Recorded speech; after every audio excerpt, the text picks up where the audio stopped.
लोगों की यह शिकायत होती है कि उनकी किस्मत, उनका भाग्य उनका साथ नहीं दे रहा है। वो बहुत पूजा पाठ करते हैं, मेहनत भी करते हैं, फिर भी न धन आ रहा है, न सुख का अनुभव कर रहे हैं।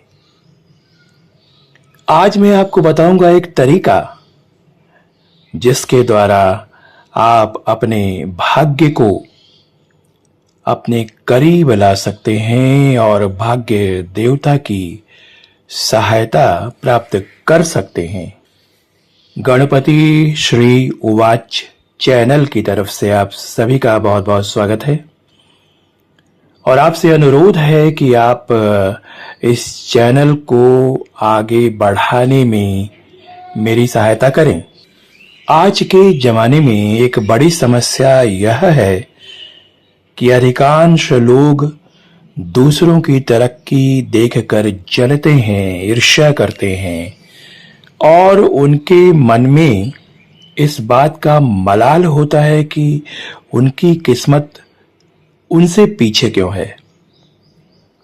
और जानते हैं, यही वो चीज है जो आदमी को पीछे कर देती है, क्योंकि जब हम किसी से जलते हैं या किसी के प्रति अंदर से ईर्ष्या की भावना रखते हैं कि वह बहुत धनी क्यों है, उसके पास सुख, शांति, गाड़ी, मकान और अन्य भौतिक सुविधाएं क्यों है, तो हमारे अंदर एक नेगेटिव ऊर्जा उत्पन्न होती है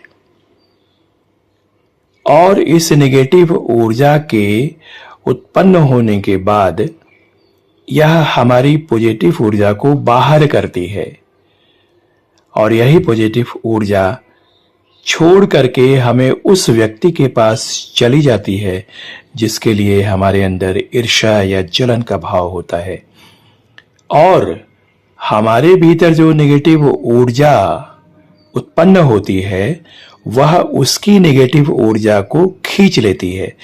तो इस बात को जरा गौर से सुनिएगा और समझिएगा कि किस तरह से आपके भीतर उसका दुर्भाग्य आ जाता है और आपका सौभाग्य उसके पास चला जाता है। तो आपको कहीं से भी ईर्ष्या की भावना नहीं रखनी चाहिए। और इसलिए भी कि अगर कोई व्यक्ति बहुत बड़ा है, राजनीति के क्षेत्र में बड़ा है, कला के क्षेत्र में बड़ा है, उसके पास शोहरत है, दौलत है, हर तरह की सुख सुविधा है, तो कहीं न कहीं उसके ऊपर ईश्वर का आशीर्वाद आपसे ज्यादा है।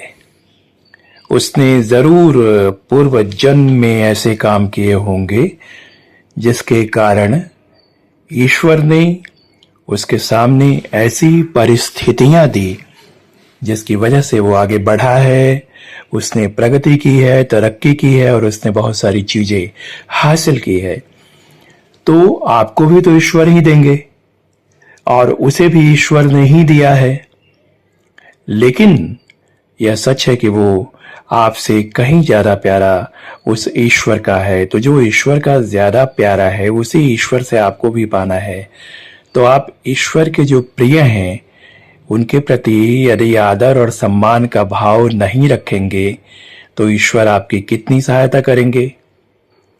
जैसे मान लीजिए कि आपकी संतान को कोई व्यक्ति दुर्वचन कहता है या अंदर से जलता है उससे, तो जाहिर है कि आप उसे पसंद नहीं करेंगे।